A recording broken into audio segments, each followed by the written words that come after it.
مجھے تو یقین نہیں آ رہا کہ ایسا بھی کرتے ہیں، لیکن یہ بتا رہے ہیں کہ بہت سارے سنی حضرات یہ کرتے ہیں کہ محرم میں امام بارگاہوں میں جا کے منتیں مانتے ہیں اور پھر اگلے سال ان منتوں کو پورا بھی کر رہے ہوتے ہیں جو بھی انہوں نے منتیں مانی ہوتی ہیں. تو دیکھیں یہ بھی حرام اور ناجائز عمل ہے. منت کے لیے کوئی دن مہینہ متعین نہیں ہے، جب چاہے جہاں چاہے منت مان سکتے ہیں. اور منت کی حقیقت کیا ہے کہ اس کی ورڈنگ کیا ہے، اس کے لیے کسی جگہ نہیں جانا جائز ہے، بلکہ اس کے یہ کہ جہاں بھی آپ ہیں آپ یہ الفاظ کہہ سکتے ہیں کہ اے اللہ اگر میرا یہ فلاں کام ہو گیا تو میں اتنے پیسے صدقہ کروں گا. اے اللہ اگر میرا یہ فلاں کام ہو گیا تو میں اتنے روزے رکھوں گا. اے اللہ اگر میرا مریض ٹھیک ہو گیا یا میری بیماری ٹھیک ہو گئی تو میں اتنی رکعت نماز پڑھوں گا.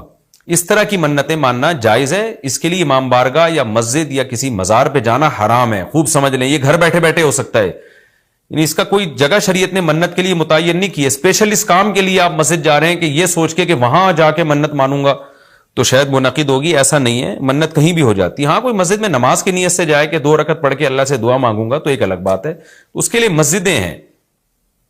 تو مزار تو اس کے لیے بھی نہیں ہے، وہ تو وہاں تو بالکل ہی حرام ہے.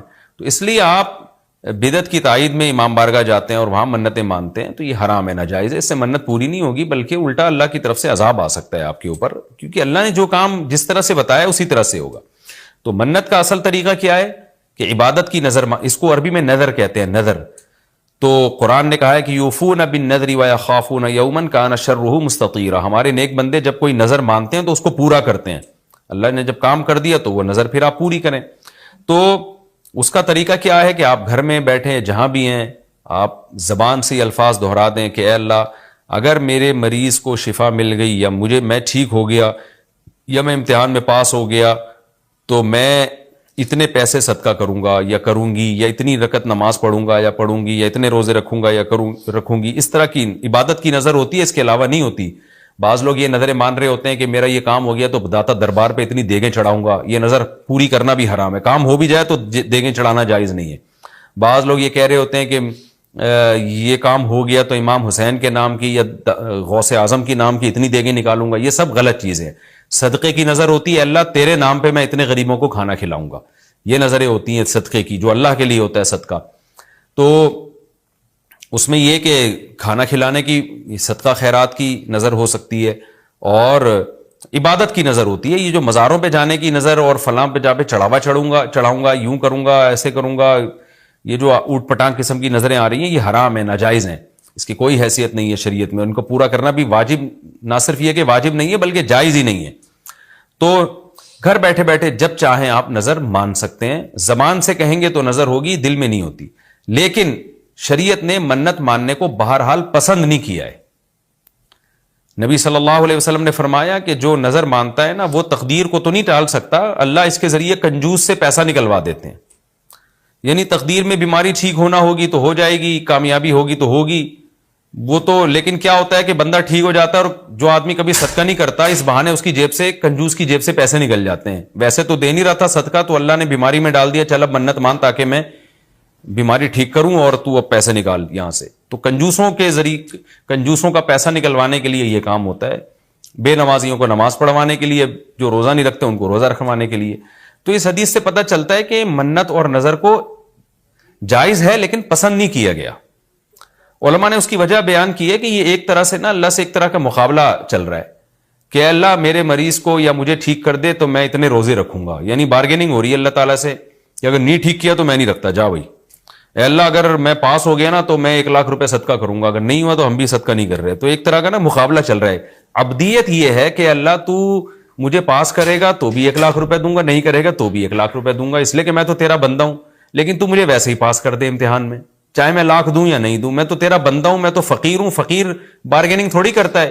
سیٹھ صاحب آپ نے مجھے اگر 100 روپے دیے نا تو میں بھی آپ کا فلاں کام بنا دوں گا. فقیر کہتے ہیں اللہ کے نام پہ 100 روپے دے دو، میں فقیر پھٹا، پرانے کپڑے میرے، میں کیا کروں گا یار آپ کے لیے.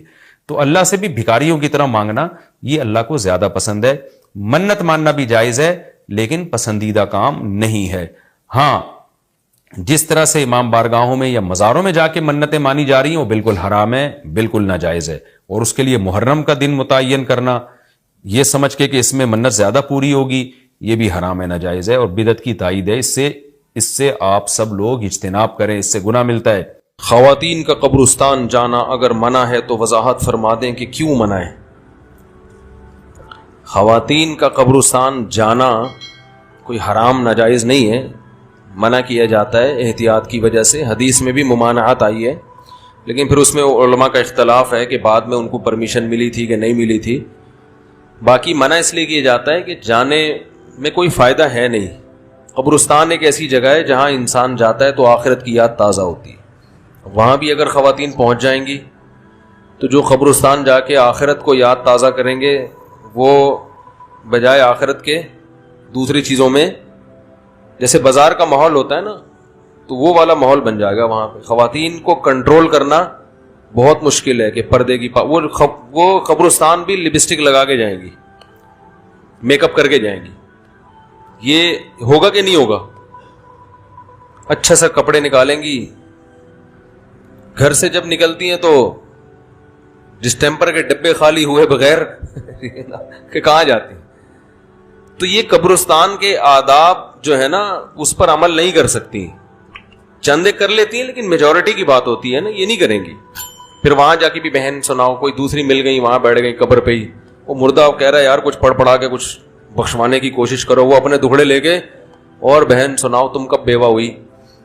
کہے گی میں تو فلاں میں ہو گئی تھی، اچھا میں تھوڑی لیٹ ہو گئی ہوں بیوہ ہونے میں، ٹھیک ہے نا۔ تیسری کہے گی بس میں تو ابھی ہونے والی ہوں بیوہ۔ تو اچھا عجیب بات ہے، ہمارے یہاں خواتین بیوہ بہت ہوتی ہیں، مرد جو ہے نا وہ جو آئی ڈی کارڈ میں لکھا ہوتا ہے نا رنڈوا کا لفظ کہتے ہیں جو بیوہ کی اپوزٹ ہو نا، تو مرد رنڈوے کم ہوتے ہیں، بیوہ میں نے کہتا ہوں کہ یار یہ پہلے اپنے میاں کو قبرستان پہنچاتی ہیں ٹھیک ہے، اس کے بعد یہ اسی راہ پہ سفر شروع کرتی ہیں۔ چند مہینے پہلے نا خاتون آئی ملنے کے لیے، تو وہ اپنے بچوں کی شکایتیں کر رہی تھی، میرے بچے ایسے میرے بچے ایسے، وہ اتنی اسپیڈ میں بول رہی تھی کہ مجھے اندازہ ہو گیا کہ ان کے بچے برے نہیں ہیں، یہ کچھ ضرورت سے زیادہ سخت ہیں، سخت مزاج ہیں۔ کیونکہ جب آپ مجھ سے کچھ پوچھنے آئی ہو تو مجھے بھی تو بولنے دو بھائی، کچھ دیر خاموشی اختیار کرو گی تو میں بھی کچھ نصیحت کروں گا۔ وہ بولے ہی جا رہی ہیں بولے ہی جا رہی ہیں، مجھے یقین ہو گیا کہ ان کے شوہر کا انتقال ہو چکا ہوگا حالانکہ انہوں نے نہیں بتایا تھا کہ میں بیوہ ہوں یا نہیں ہوں۔ تو میں نے ان سے پوچھا کہ آپ کے شوہر زندہ ہیں؟ کہا نہیں۔ ایجڈ خاتون تھیں، ذرا عمر تھی ان کی۔ میں نے کہا کب انتقال ہوا؟ کہ وہ تو 10 سال پہلے ہو گیا تھا۔ تو میں نے کہا یار 15 سال پھر بھی انہوں نے نکال لیے، بڑی بات، شادی کو جو ٹائم ہوا تھا نا۔ تو میں ان سے کہنے والا تھا کہ وہ تو مجھے پہلے ہی پتا تھا کہ ان کا انتقال ہو چکا ہوگا، وہ تو میں ویسے ہی آپ کی زبان سے اگلوانا چاہ رہا تھا، کیونکہ جو ان کا اسٹائل تھا نا بات کرنے کا، مجھے اندازہ ہوا کہ اگر آدھا گھنٹہ یہ مزید بیٹھی تو میرا انتقال ہو جائے گا، تو شوہر نے 8-10 سال کیسے برداشت کیا ہوگا، آپ اندازہ لگاؤ یار، ہے مجھ سے آدھا گھنٹہ یہ برداشت نہیں ہو رہی ہے تو شوہر نے 10 سال کیسے برداشت کیا ہوگا؟ کیا خیال ہے؟ سب ایسی نہیں ہوتی ہے بھائی، لیکن ایسی بھی ہوتی ہے۔ تو وہ پھر بچوں کو میں نے بلایا، میں نے کہا اماں برداشت کرو بھائی، یہ سننے کو تیار نہیں ہے تو سمجھنا تو اگلا اسٹیپ ہے نا، پہلے تو سنتا ہے انسان پھر اینالائز کرتا ہے، سمجھنے کا اسٹیپ اگلا ہے۔ میں نے کہا یہ بھائی سننے کی پوزیشن میں نہیں ہے تو سمجھنا تو اگلا اسٹیپ ہے۔ تو کہہ رہے ہم کیا کریں، اماں نے ہم سب کا نا خون پیا ہوا ہے، ہر وقت آنے، کوئی ذرا سا جس دن کم کما کے لاؤ اس دن صلواتیں۔ میں نے کہا برداشت، اماں کے سامنے تو زبان نہیں چلا سکتا۔ میں نے کہا بس سن لیا کرو یار بیٹھ کے، اور کوئی حل نہیں ہے۔ دنیا میں کوئی مخلوق جو سب سے بدتر سمجھی جاتی ہو، مثال کے طور پر مسلمانوں کی نظر میں سب سے بدتر مخلوق کون سی سمجھی جاتی ہے؟ خنزیر۔ تو اللہ کہتے ہیں بدترین مخلوق سے بھی بدتر کیا ہے؟ انسان۔ یہ اشرف المخلوقات بھی ہے، احقر الورا بھی ہے، تھوڑی گاڑی عربی ہے، اشرف المخلوقات، عربی نہیں اردو ہے یہ، مخلوقات تو نہیں ہوگا۔ تو اشرف کہتے ہیں عزت دار کو. اردو میں شریف کا مطلب شریف ہوتا ہے, جو کہ نہیں ہوتے آج کل, نام ہوتا ہے شریف. اور عربی میں شریف شرافت کہتے ہیں عزت کو. شرافت عربی میں کسے کہتے ہیں؟ کچھ الفاظ ایسے ہیں جو اردو میں وہ کوئی اور سینس میں ہیں, عربی میں, بولو ادھر توجہ ادھر نا, عربی میں اس کا سینس کچھ اور ہے. جیسے اردو میں ہم کہتے ہیں بڑا مغرور ہے, دھوکے باز کو کہتے ہیں, متکبر کو کہتے ہیں. جو متکبر ہو, اکڑ ہو, اس کو کیا کہتے ہیں اردو میں؟ مغرور. عربی میں مغرور اسے نہیں کہتے, عربی میں مغرور کہتے ہیں جس بیچارے کے ساتھ دھوکا ہوا ہو.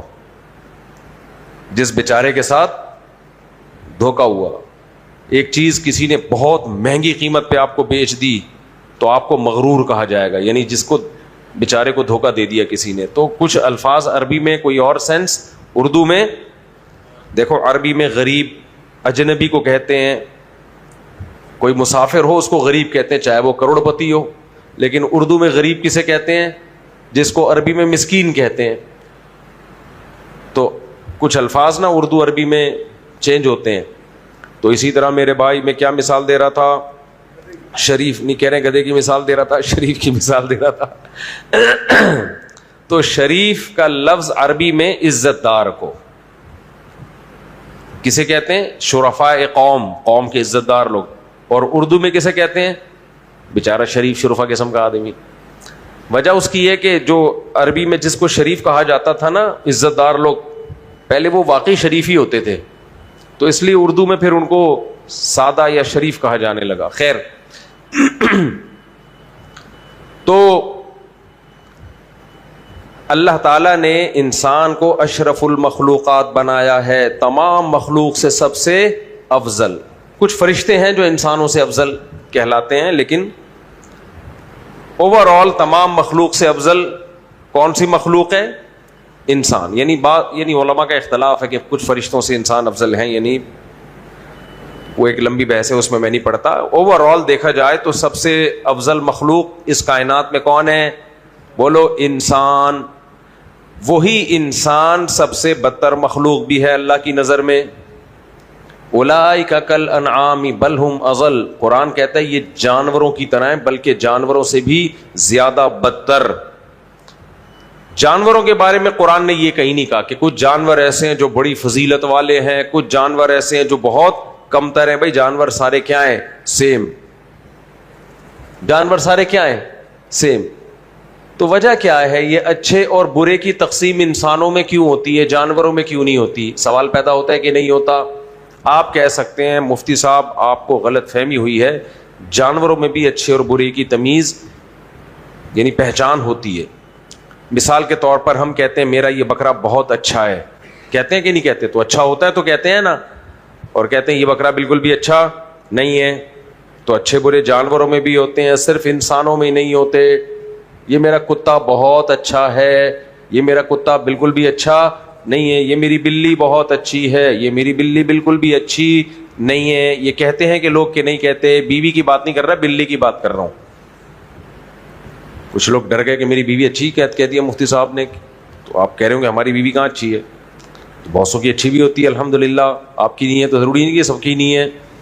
اچھا کچھ لوگوں کو کچھ غلط تجربے ہوتے ہیں تو وہ سمجھتے ہیں کہ سب کے ساتھ ایسا ہی ہو رہا ہے. کچھ خواتین جو مجھ سے بہت تپی بھی ہوتی ہیں نا, کچھ خواتین ایسی ہیں جو کمنٹس ایسے کر رہی ہوتی ہیں جیسے توے پہ بٹھا دیا ہو ان کو کسی نے لا کے.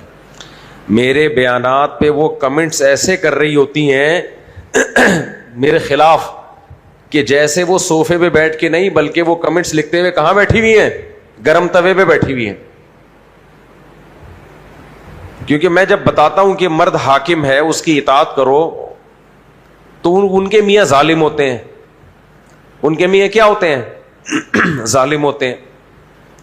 اب جب میں بیانات میں یہ بتاتا ہوں کہ کمانا مرد کی ذمہ داری ہے, عورت گھر سنبھالے اور مرد کما کے کھلائے گا, عورت اس کی اطاعت کرے گی شوہر کی, زبان نہیں چلائے اس کے آگے, اس کا احترام کرے, تو وہ تپی بھی ہوتی ہیں شوہر کے حقوق سن کے. کیونکہ ان کو کوئی ظالم میاں, تو وہ پتہ کیا کہتی ہیں, ہم کیوں کسی کے غلام بنے, ہم خود کمائیں گے تاکہ ہم کسی کے سبیلوں کے حوالے غلام نہ بنے. کہ محرم میں سمجھ میں آ رہی ہے بات کہ نہیں آ رہی ہے؟ پانی پینا تو دیکھیں وہ بھی شیعہ حضرات وجہ اس کی یہ کہ ان کو اپنے ہسبینڈ سے محبت نہیں ہوتی, تو ہسبینڈ کی ماتحتی میں آنا پسند نہیں ہوتا ان کو. اپنا مسلک چھوڑے نہیں. ارے انسان اسی کے آگے جھک جاتا ہے, فرما بردار بنتا ہے